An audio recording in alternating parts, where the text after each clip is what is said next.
My name is Helen Montgomery, and for most of my 67 years, I believed my life was proof that ordinary love could last.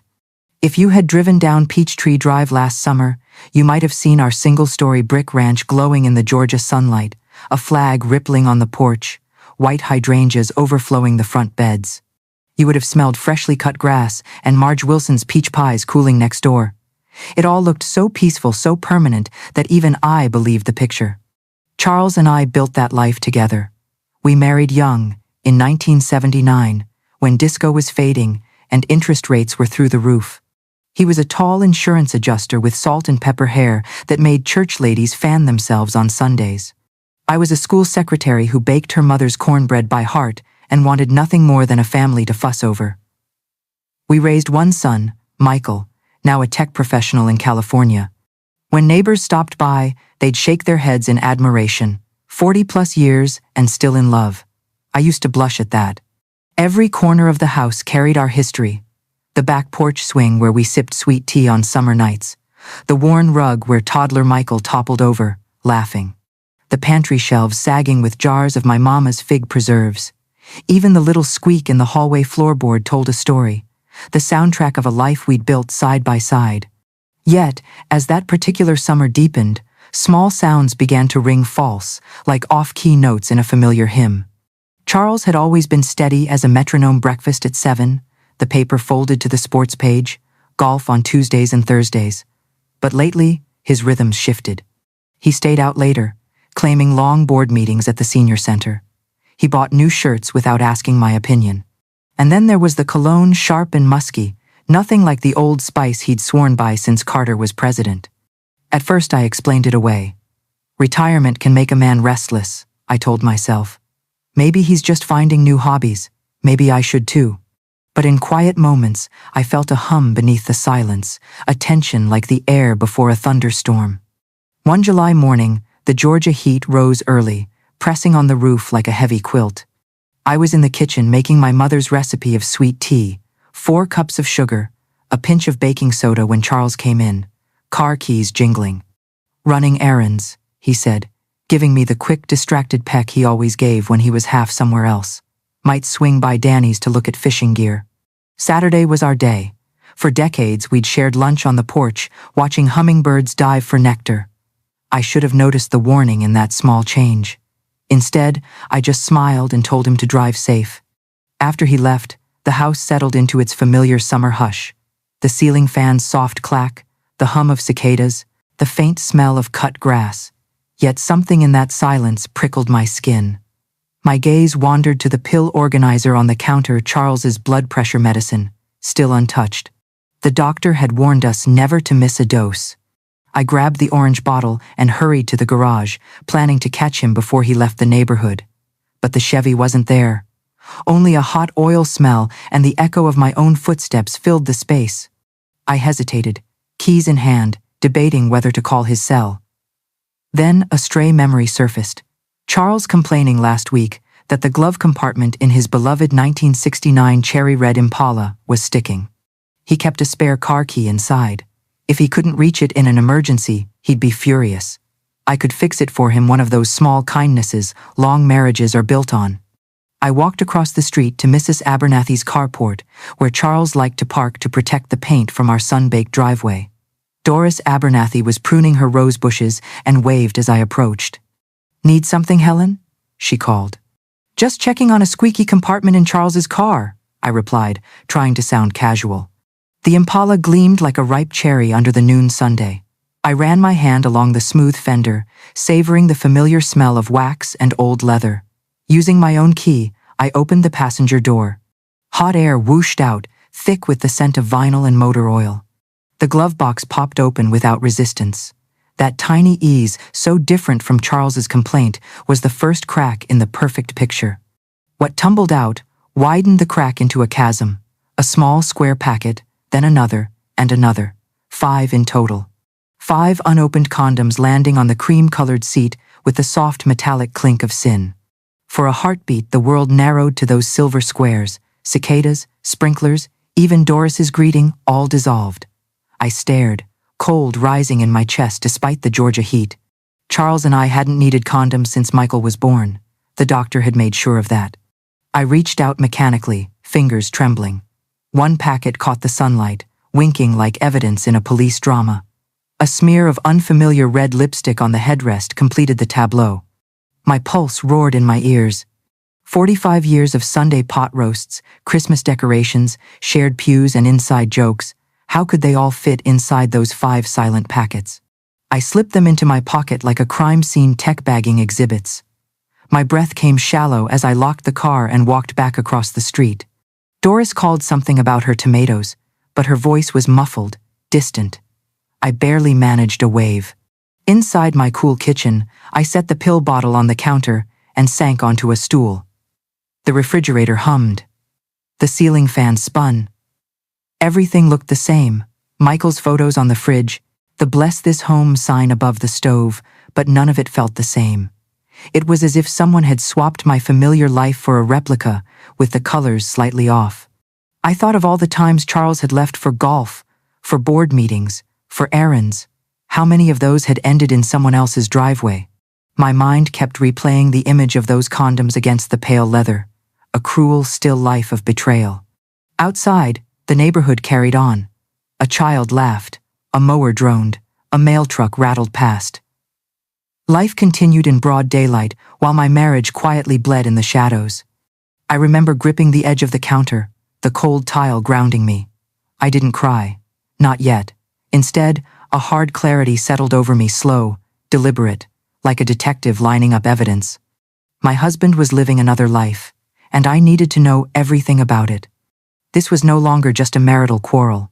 It felt like a case. And I was about to become the investigator. I didn't move for a long time after the 5 silver packets dropped into my palm like spent shell casings. I just listened to the kitchen, its faithful noises, the hum and clack I'd trusted for decades, until the sounds steadied my breathing. When the tremor in my hands finally eased, I poured another glass of sweet tea and watched the ice crack under the heat. It occurred to me that's what betrayal is, a sudden temperature drop. It splits you. I lined the evidence on the counter, the way a school secretary would prepare items for the lost and found. 5 identical foils, square and smug, and the orange bottle of Charles's blood pressure pills he'd forgotten. My reflection wobbled in the stainless steel kettle, lips tight, eyes too bright. A good Southern woman is trained to swallow feelings and pass the casserole. But the woman in that kettle had a different look. She'd been deputized by pain. Outside, the cicadas drilled the afternoon. A UPS truck coughed to a stop at Marge's place. Somewhere close, a lawn sprinkler ratcheted and hissed. Peachtree Drive kept behaving like a quiet street where nothing bad ever happens. I slipped the foils into a Ziploc bag the way I'd seen crime scene techs do on TV, sealed it, and wrote the date with a Sharpie. July 14. Evidence. Exhibit A. My first instinct was to confront Charles, to slam the packet onto his recliner and ask whose shade of lipstick matched the headrest.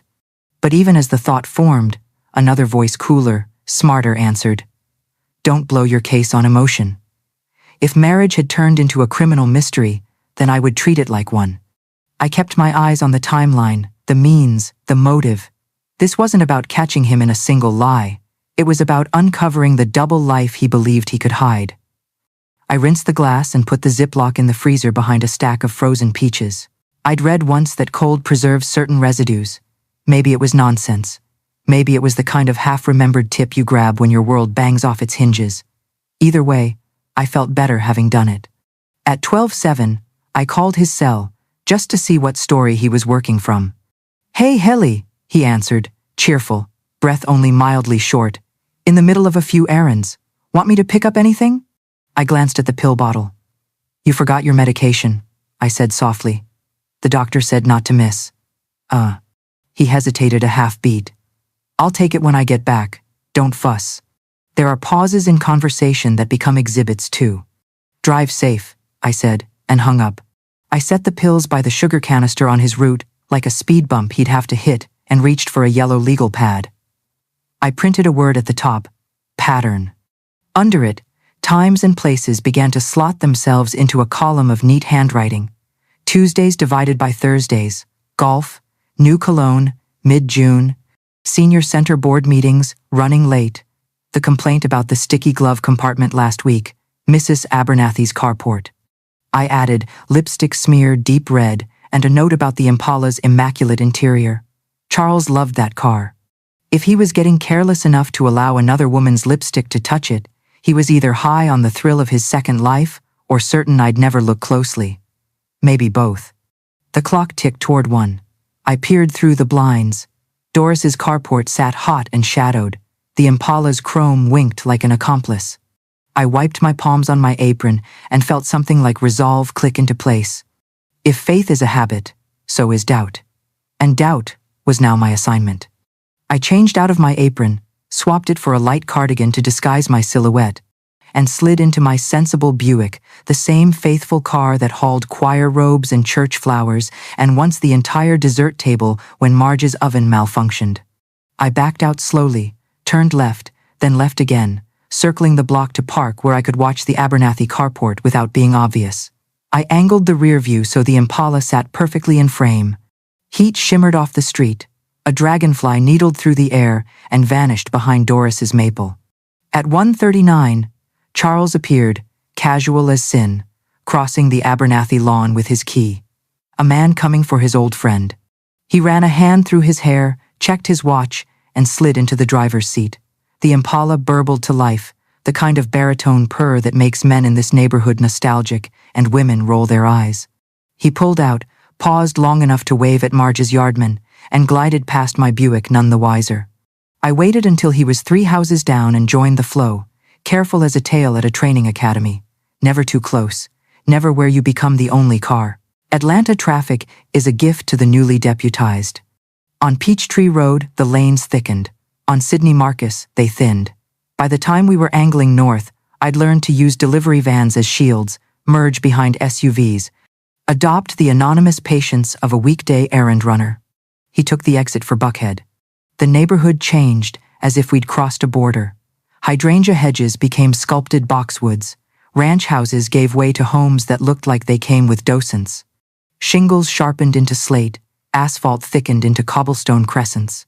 The Impala turned onto a shady street where even the shade felt expensive and slowed in front of a Tudor-style mansion with leaded glass windows and a fountain the size of the Abernathy's entire kitchen.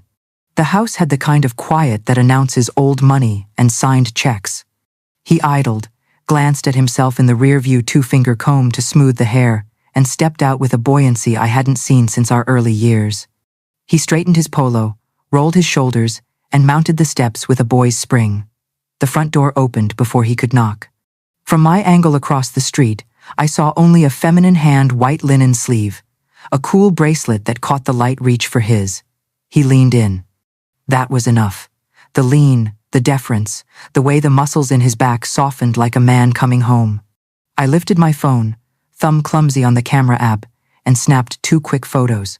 The shutter noise was too loud in my head. No one else could hear it. He disappeared inside. The door latched with a sound even I could read. Habit. I sat there with the A divided by C struggling and my heart beating in my throat, re-watching the entry like a clip in a courtroom presentation. Door opens, masculine shoulders drop, feminine hand. The kind of choreography that says practice, not impulse. I jotted an address number from the stone column, added the street name to my legal pad, and saved the pin in my phone. Scene location secured. Exhibit B. I waited. A delivery van made a loop. A gardener pushed a wheelbarrow with the holy patience of a man paid by the hour. 23 minutes later, a silver Mercedes angled out from a side garage, the driver hidden by glare. It glided past my bumper at 15 miles an hour like a royal parade. I watched the turn signal blink, and in it, I read the rhythm of a woman who never had to rush. I thought of Pastor Williams praising our devotion last spring, of the ladies' circle clucking over my hydrangea ribbons, of Charles's hand on my knee, while he told Bill Thompson our secret to 45 years was never going to bed angry. He'd said it with that gentle chuckle that makes a room love him, and I remember thinking, we don't go to bed angry because we go to bed tired. Tired turns out the light before anger can even lace its shoes. A police cruiser rolled casually down the block, just doing a loop, the kind that announces safety by merely existing. I watched the officer glance up at the Tudor, Then at me, a woman in a beige Buick, both hands at 10 and 2, cheeks flushed. He kept driving. On a safe street, nothing looks wrong until it does. After 40 minutes, my phone buzzed. Marge. You still good for the book club at 4? I can make deviled eggs if you're swamped. I thumbed back. Yes, see you at 4. Thank you, sugar. Lies are easier in texts. They don't have to pass through your vocal cords. They don't have to betray the quiver. At 53 minutes, the Tudor door opened. Charles came out alone, the bounce slower now, a man who had eaten and been flattered. He checked his hair again, glanced back with a smile I couldn't see but felt in the tilt of his chin, then descended to the Impala. He drove off with a lightness you don't get from hardware errands. I waited a count of 6 to pretend I still owned restraint, then pulled away, keeping the distance 100 yards and a city block. This time, instead of Magnolia Creek Golf Club, he cut south, then west, and 10 minutes later, he slid into Phipps Plaza, as if the marble floors were his personal sidewalk. He parked beneath a ramp where the shade swallowed color. I parked in the regular lot, like a woman who clips coupons and keeps the Sunday insert for sales, then followed discreet as a whisper, down a corridor that smelled like perfume counters and new leather. Nordstrom's cool air washed over me. The lighting there is designed to flatter. It caught on a blonde bob near the dress's expensive cut, pearls like punctuation.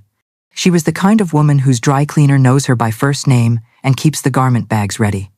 He beelined for her table at the cafe with a speed he reserved for 2 things in life: the last piece of coconut cake at Wednesday potlucks and the first tea box. He bent, kissed her cheek, and let the kiss hang a fraction too long. My throat tightened. My fingers curled around the strap of my purse until my knuckles went white. I did not rush them. I did not throw the Ziploc on the table and make a scene. I watched. I counted gestures. I aimed my phone, snapped once again, and retreated behind a potted palm like a coward or a professional. I couldn't decide which. They laughed, muted under mall sound. He reached for her hand. She let him have it. Their mouths moved with the ease of people who don't have to think about lies because they live inside them. I stayed long enough to confirm one more pattern. Glances over shoulders, his hand brushing a hair from her face, her leaning in so he could tuck it behind her pearl. Then I left, because I was shaking, and because surveillance isn't just about collecting evidence. It's about knowing when your own body will betray you if you don't step into cooler air. The drive home was a film splice of stoplights and white lines. At a billboard near Lenox, I saw a lawyer pointing, promising your fair share. I didn't want my fair share. I wanted the truth arranged so neatly, even a judge would nod. Back in my kitchen, the house regained its sounds. Fan, fridge, the clock that ticks louder when you're alone. I laid my phone on the table, opened the photos, and studied the faces I knew and the one I didn't. I wrote Elizabeth with a question mark and underlined it twice. Then I dialed my sister. Jude, I said when she answered. I need you to listen without trying to fix it. Her voice softened. I'm here. I told her about the glove box, the lipstick, the Tudor, the pearls. I didn't tell her about the way my chest had cinched when he kissed the air near that woman's cheek. That part was mine. You're not crazy, Judy said when I finished. And you're not alone. I'm not calling a lawyer, I said. Not yet. What then? Evidence, I said, surprising myself with how steady it sounded. I need the kind no one talks around. Silence stretched, then, I know someone. Who? Letitia's girl, Shanice, private investigator, discreet. The word discreet landed like a key on a table. Text me her number, I said. From your phone, not mine. Done. I ended the call and stared at the Ziploc fogging in the freezer door like a ghost who wanted back in. My phone buzzed with the contact. I didn't call. Not yet. I wrote the number on my legal pad and set the pen down. Somewhere down the street, a dog barked. Somewhere inside me, a door swung open. Because if the house on Peachtree Drive had become a crime scene, I had just found my first witness. And the next step would make it official. Morning light slid across the kitchen like a fresh layer of varnish, but nothing in me felt new. The legal pad with patterns scrawled on top waited where I'd left it, a quiet witness to the night's restless thoughts. I poured 1 cup of coffee. Habit is stubborn, and stared at the freezer door. Behind it sat 5 small foils in a Ziploc, cold and undeniable. At 8:03 a.m., I powered on the prepaid phone Judy's text had delivered into my life. Shanice Burns's number glowed on the screen like a dare. I dialed before I could think twice. Burns Investigations. A crisp, no-nonsense voice answered. "This is Helen Montgomery," I said, feeling the name as both shield and confession. "I need documentation, photos, dates, proof my husband is having an affair." A pause, not of shock, but of professional calibration. "I can help," she said. "Come to my office this afternoon. 2 o'clock? I'll be there." I hung up and stared at my reflection in the black screen. The woman who looked back wasn't the soft-spoken choir alto anymore. She was a witness preparing for court. By noon, the Georgia heat was already climbing toward brutal. I parked my sensible Buick 2 blocks from Shanice's midtown office, a tiny suite above a dentist's practice. The hallway smelled faintly of fluoride and copier toner. Inside, Shanice greeted me with the calm efficiency of someone who'd heard every kind of heartbreak. We sat across a tidy desk as I laid out everything. The condoms, the lipstick smear, the Tudor mansion, the photos from Phipps Plaza. Each detail sounded sharper in the sterile office light. "You've already done half my work," she said, jotting notes. "I'll stake out the Buckhead address, verify identities, and pull financial records if you want a paper trail. Are you considering divorce?" "Not yet. I just need undeniable evidence." She met my eyes. "Then we'll build you a case a judge would respect."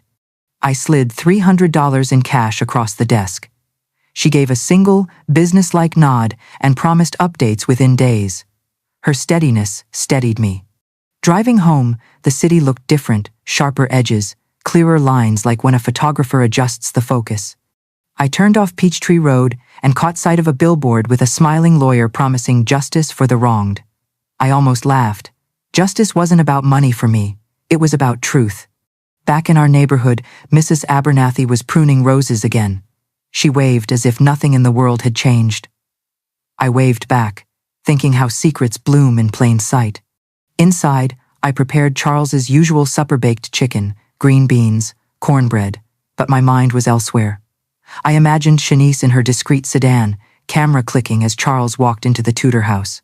I pictured timestamps and GPS coordinates, the kind of evidence you could staple to a court filing. When Charles came home, he smelled faintly of a different cologne, a sharper note under his usual Old Spice.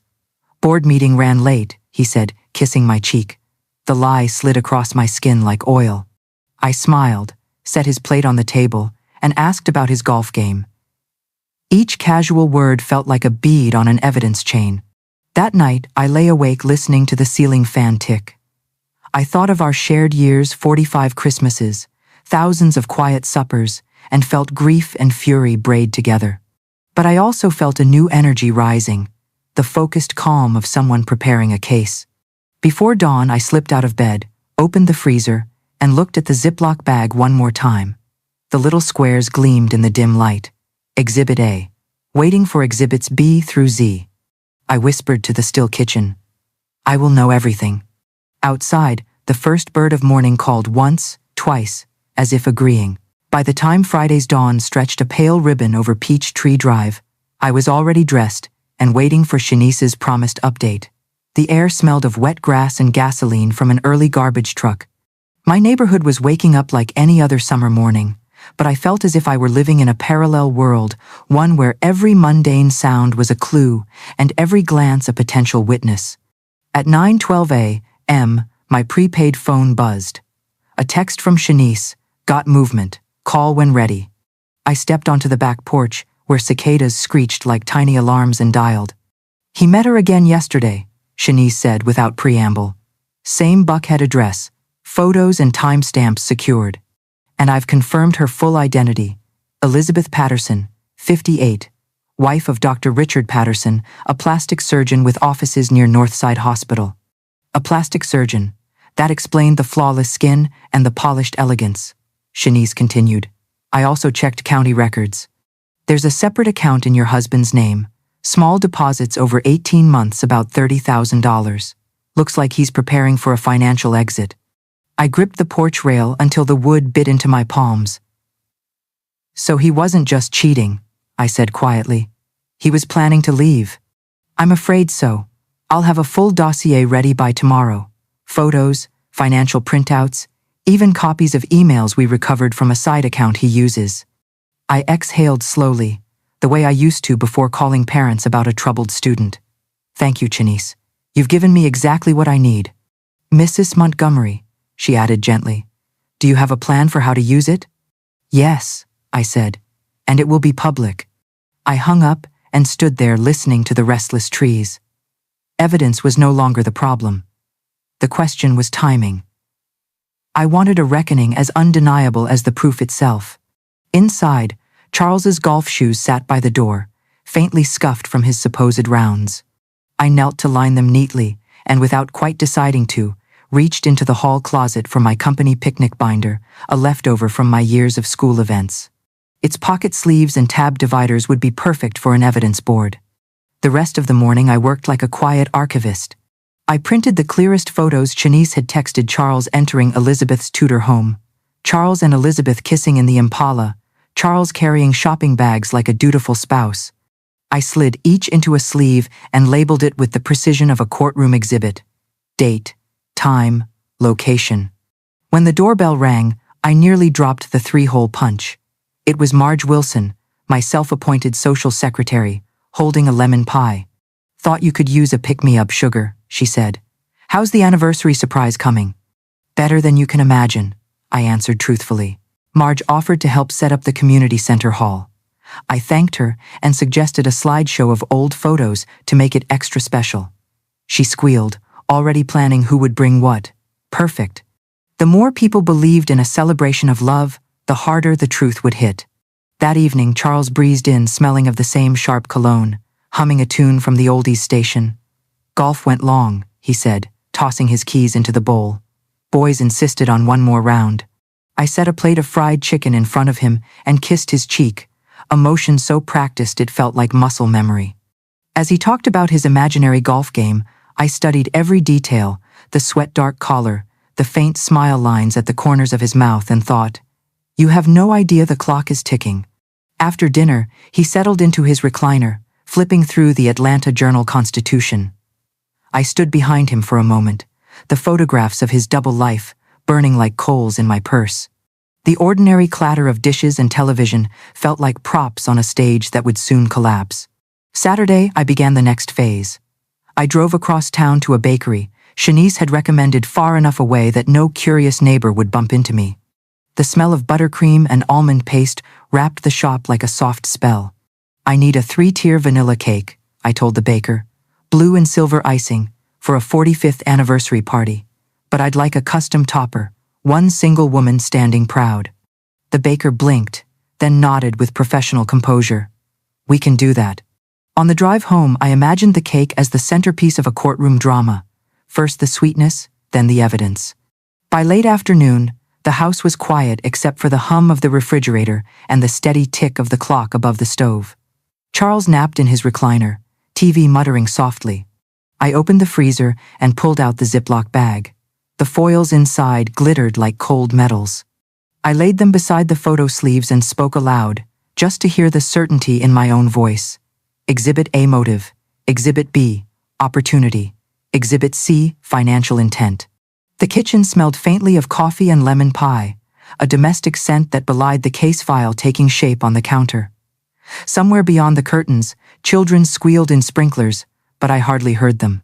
I was a woman gathering proof for a trial that would unfold not in a courtroom, but in the bright, unsuspecting hall of our community center.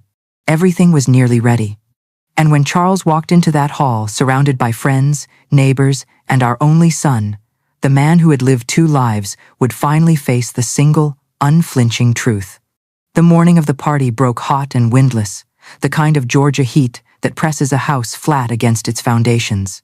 By the time dawn light reached the magnolia in our front yard, I'd already brewed coffee and hidden a small brown vial in the pocket of my apron. It held the last step of a plan I'd been perfecting all week. Charles shuffled into the kitchen wearing his golf shorts, pale from a restless night. Didn't sleep worth a dime, he muttered. Stomach's a knot. I poured his coffee, slipping in a carefully measured dose of fast-acting laxative while my back was turned. "Maybe that casserole at Marge's didn't agree with you," I said lightly. He chuckled weakly and took a long sip. One more swallow and the fuse was set. As he left for his usual senior center board meeting, I kissed his cheek and reminded him to drive safe. He didn't notice the faint tremor in my voice. He never noticed much. I mounted the images on a trifold board like a trial lawyer building her closing argument. Red marker captions, date, time, location, blazed under each photo. When I finished, I draped the board in a cloth and slid it into the car beside the cake I'd picked up at dawn. 3 tiers of vanilla buttercream, blue and silver icing, and a single figurine of a woman standing alone. The bakery had smelled of sugar and early ambition. "Special day?" the clerk had asked. "The beginning of one," I'd replied. At the community center, the helpers from my Bible study were already stringing fairy lights and laying out tables. Marge bustled over, cheeks pink with excitement. "Everything looks wonderful, Helen. Pastor Williams will give a short blessing before dinner. Michael texted that he landed safe last night. He'll be here soon." I thanked her and checked the hidden display. No one suspected that under the cloth waited not a photo collage of shared vacations, but the evidence of a double life. Michael arrived just before 3. "All easy hugs and California Sunday. Dad's going to lose his mind when he sees this," he said, grinning. I squeezed his hand. "He'll never forget it," I promised. At 3:15 I called Charles. "Could you stop by the community hall? A light fixture came loose in the bathroom and Marge thinks only you can fix it." He groaned but agreed. Charles always enjoyed being the hero of small domestic dramas. While guests hid behind columns and buffet tables, I stood at the entrance listening for the sound of the Impala. My heart thudded in time with the ceiling fans. When his car finally crunched onto the gravel, I drew a long, steady breath. The door opened. "Surprise!" everyone shouted, 40 voices bouncing off the polished floor. Charles froze, a faint green tinge beneath his tan. He scanned the room, neighbors, church friends, our son, and managed a wobbly smile. "Well, I'll be," he said. "Helen, you planned all this?" I stepped forward and kissed his cheek. His skin felt clammy. 45 years deserve something unforgettable, I said. Pastor Williams began a cheerful speech about enduring love. Cameras flashed. Charles shifted from foot to foot, pressing a hand to his stomach. He leaned toward me and whispered, "Bathroom?" I pointed him down a long hallway, the longest route in the building. He vanished, and polite laughter covered the awkward gap. Minutes passed, then 20. Murmurs rippled. I accepted congratulations with a serene smile and refilled iced teas. Michael returned from checking on his father, brows furrowed. "He's not in the restroom," he said quietly. "Maybe he's outside getting air." "He'll come," I said, and I knew he would. The laxatives guaranteed it. At last Charles reappeared, face pale, shirt clinging to his back. Marge's husband clinked a spoon against a glass. "Time for the cake," he announced. The 3-tier masterpiece was rolled to center stage. Charles stared at the solitary female figurine on top. "What's that supposed to mean?" he whispered. "You'll see," I replied. Before he could cut the cake, I lifted the microphone. My voice carried steady and strong. "Thank you, friends, for celebrating what was supposed to be 45 years of faith and fidelity. But some anniversaries call for truth more than cake." Gasps fluttered across the hall. Charles froze, one hand on the cake knife. I whipped away the cloth from the trifold board. Photos, Charles kissing Elizabeth, entering her Buckhead home, signing hotel registers blazed under the bright lights. "Meet Elizabeth Patterson," I said evenly. "And the secret life my husband planned with her. One-way tickets to the Cayman Islands, $30,000 hidden, 5 unopened condoms, 45 years of deception." A collective silence fell, heavy as a verdict. Charles staggered forward. "Helen, please, let's talk." "Talk?" I interrupted. "Talk after you plan to disappear?" The room erupted, shocked whispers, the click of camera phones. Then, as if on cue, a loud gurgle rose from Charles's gut. His eyes widened with raw panic. He clutched his stomach, dropped the knife, and bolted for the restroom he had already learned was far, far away. No one stopped him. No one spoke. We all simply listened to the hurried footsteps and the slam of the distant door. I turned back to the guests. "Friends," I said quietly, "now you know. The man you believed a model husband was ready to throw away our life for a secret lover. I chose to tell the truth here, in the open, so I would never again carry his lie alone." For a long moment, no one moved. Then Pastor Williams bowed his head. "May God grant you strength, Sister Helen," he said. Strength, yes, but more than that, clarity. I felt it settle over me like a cool evening breeze. The performance was done. The reckoning had begun. For a few suspended seconds, the only sound in the hall was the soft hiss of the ceiling fans. Then, as if someone had nudged a hidden switch, the room filled with uneasy rustles and camera phone clicks. 40 pairs of eyes turned from my poster board to the double doors Charles had just fled through. I lowered the microphone and let the silence stretch. The evidence behind me, photos, bank statements, those 5 sealed packets, spoke more clearly than any sermon. In a true courtroom, you'd call it exhibit complete. Here in the community center, it was simply the truth, laid bare. Marge finally broke the spell. "Helen, are you okay?" she asked in a trembling voice. I managed a steady nod. "I am now." Michael moved to my side, a solid presence with his father's height and none of his deceit. "Mom," he said quietly but firmly, "let's give him a minute. He can't hide forever." Minutes ticked by. Through the thin corridor walls came muffled sounds, the quick flush of a toilet, the frantic splash of sink water, the scrape of shoes on tile. The faint sour smell of disinfectant drifted back into the hall, a reminder that human bodies, like human lies, eventually betray themselves. Pastor Williams stepped forward, clearing his throat as though to reclaim control of the event. "Friends," he began, "let's allow Mr. Montgomery a moment of privacy." The restroom door banged open. Conversation stopped. Charles appeared in the hallway, hunched and ashen. Sweat clung to his temples. His polo shirt was damp and wrinkled. For a heartbeat, he seemed to weigh escape versus confrontation. But there was only one door, and every person he'd known for decades stood between him and the parking lot. He walked back into the room like a man approaching the witness stand. I faced him squarely. "Would you like to tell our friends and neighbors where you were planning to go with Elizabeth Patterson next month? Or shall I read the email aloud?" A collective inhale swept the crowd. Someone's phone camera gave a soft electronic chime. Charles's gaze skittered across the room. Marge with her hand clapped to her mouth, Betty Wilkerson's sharp eyes glinting, Pastor Williams gripping his Bible as if the pages might offer an escape clause. Finally, his eyes landed on Michael, who stared back with hurt so deep it was almost luminous. Charles began, voice cracking. "Helen, please, not like this." "Exactly like this," I answered, "because this is how you plan to leave me suddenly and in public, with nothing but an empty house and an empty account." He opened his mouth again, but a deep rumble from his stomach drowned the words. Color drained from his face. He clutched the table for balance, knocking over a water pitcher.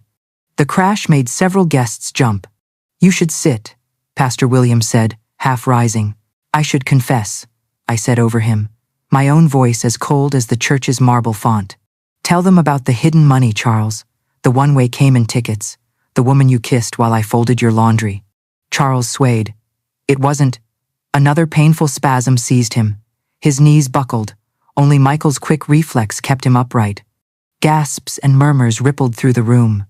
To them, it must have looked like sudden illness. To me, it was the final proof of a long calculation. The doses I'd administered, never dangerous, always carefully measured, had merely ensured that his body told the truth. His mouth still tried to hide. Michael steadied him. "Dad, you need to sit down." "I need," Charles swallowed hard, eyes glossy with panic, "to go." "Go where?" I asked, letting each word fall like a gavel strike. To Buckhead? To the Caymans? Or just to the bathroom again? For a moment he stared at me, speechless, every secret he'd cultivated collapsing under the weight of 40 witnesses. Then he broke. The man who once held entire church picnics captive with his easy charm bent double, turned, and staggered back toward the hallway, one hand pressed to his convulsing stomach. The door slammed. A long, embarrassed hush followed. I turned back to the guests. "Friends," I said quietly, "this is what betrayal looks like when it meets daylight. Thank you for standing with me." No one clapped. No one moved. Some lowered their eyes. Others raised their phones, half shocked, half fascinated. Pastor Williams murmured a prayer that trailed off when he realized no one was echoing, "Amen." When Charles finally emerged again, nearly 20 minutes later, he was a shadow of the man who'd entered. Shirt damp, face gray, dignity scattered like confetti. He stopped 3 paces from me, chest heaving. "Helen," he rasped, "please, let's go home and talk." "We will not be going home together," I said evenly. "Our marriage ends today." A rustle of whispered astonishment swept the room. Michael stepped closer until he stood between us. "Dad," he said quietly, "Mom deserves better than whispers and half-truths. Go." Charles looked from me to our son, searching for some thread of mercy. Finding none, he lowered his eyes. "I'll send for my things," he muttered. "You won't need to," I said. "I'll pack them." For a long breath, no one spoke. Then Charles turned and walked out into the blinding late-afternoon Sunday. The door swung shut with a hollow finality that felt like a verdict. I faced our guests, neighbors, choir friends, longtime church companions. "You came here to celebrate a marriage," I said, voice steady but not unkind. "Instead, you witnessed the truth. I don't ask for judgment or pity, only honesty." Lime. A few people murmured blessings. Some simply nodded, eyes bright with unshed tears. Marge crossed the room and wrapped me in a fierce hug. Betty pressed my hand and whispered, "You did what many of us only dream of." Michael slipped an arm around my shoulders. "Let's go home, Mom." I looked once more at the trifold board photos, documents, and the small ziplock of 5 unopened foils before pulling the cloth back over it. The evidence had done its work. The rest of the story, the legal filings and quiet separations, could begin. Outside, the sky had shifted to evening lavender. The air smelled of cut grass and something electric, as if a summer storm was waiting to break. I drew a deep breath, tasting freedom and finality in equal measure. The reckoning was complete. But my new life, the one beyond deception, was only beginning. When the door closed behind Charles that night, the sound was softer than I expected, a quiet click instead of a slam, but it carried the weight of a verdict. The community center hall still smelled of buttercream and disinfectant, a mingling of celebration and ruin. Michael stayed by my side while the last guests drifted out, their faces a mixture of sympathy, curiosity, and uneasy admiration. "Mom," he said gently, "let's go home. You've done enough for one day." I nodded, but inside I knew this was only the beginning. Back at the house, the clock in the hallway ticked into Sunday morning. I brewed chamomile tea and sat at the kitchen table, replaying every detail of the evening. The trifold board with photos and bank statements leaned against the wall, silent and damning. Outside, the neighborhood slept under heavy summer air, but I could still hear faint echoes of gasps and whispers from hours earlier. I expected to feel empty, but a strange steadiness filled me instead. "The truth is out," I kept repeating. My marriage might be shattered, but the hidden life was over. Charles did not return that night. By Monday morning, I was in Shanice Burns's office again, the prepaid phone tucked away like a retired weapon. She listened without surprise as I described the public confrontation. "You have everything you need," she said, tapping the thick dossier she'd prepared. "These records and photos will make the divorce process very straightforward." We reviewed the next legal steps: filing for divorce, freezing the secret bank account, and ensuring my claim on the house and pension. Shanice guided me through each form like a seasoned attorney, her calm precision a welcome counterpoint to the chaos of the weekend. That afternoon, I met briefly with a family law attorney recommended by Shanice. He leafed through the evidence: photographs of Charles and Elizabeth, financial statements, the Cayman travel plans, then looked up with professional respect. "Mrs. Montgomery, this is a strong case. Your husband will have little room to dispute a fair settlement." His certainty steadied me further. We scheduled the filing for Wednesday.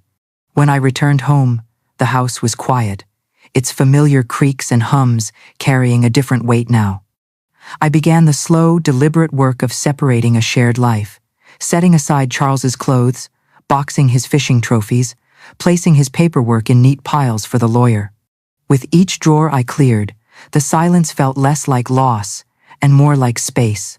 Space for air, for truth, for whatever might come next. The legal process moved quickly. Charles, perhaps too humiliated to fight, signed the divorce papers without contest. Within weeks, the court granted me the house, half of his pension, and control of the remaining joint savings. I felt no triumph, only a calm recognition that justice, once named, has its own quiet momentum. When the final decree arrived in the mail, I set it in a folder marked New Life and slid it into the cabinet.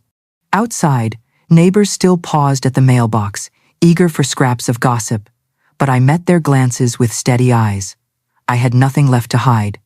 By the time the divorce papers were officially stamped and filed, the neighborhood gossip had already burned itself out. At first, whispers floated around every porch and mailbox. But in small communities, even scandals fade when there's nothing left to feed them. I walked Biscuit past those same porches every morning, shoulders back, the hot Georgia sun warming a woman who no longer hid. The house felt different now, quiet, yes, but alive in a way it hadn't in years. I painted the bedroom a soft robin's egg blue, the color Charles once dismissed as too cold. Each brushstroke erased a little more of the old life and welcomed something unclaimed. I sold his recliner, turned his den into a light-filled studio, and bought a modest set of watercolor paints. The smell of fresh pigment and paper greeted me each morning like a promise. Family and friends rallied in unexpected ways. Marge brought casseroles on Sundays without fail. Betty Wilkerson made good on her margarita invitation, and we laughed late into humid evenings, comparing survival stories of marriages that looked perfect from the outside. Even Pastor Williams, after a stiff silence, sent a letter of apology, admitting he had judged before understanding. I didn't need the letter, but it felt like one more door closing cleanly. Michael called more often and began flying in for long weekends. He said my courage had made him rethink his own life in California. By autumn, he had accepted a position with an Atlanta tech startup, a move that brought him back to the city and back into a closer orbit with me.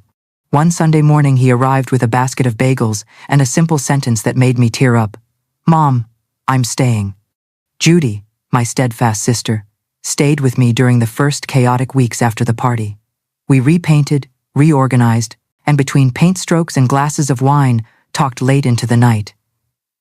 "You were grieving more than a man," she said. "You were grieving the story you thought your life had to follow." She was right.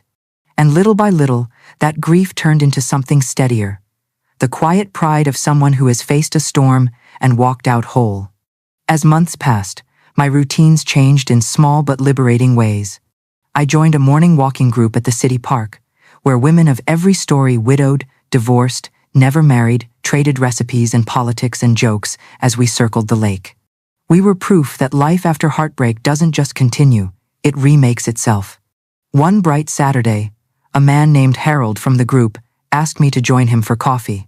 We spent 3 hours talking about books and travels we'd each postponed for someday. He didn't press for anything more, just smiled and said he'd enjoyed my company.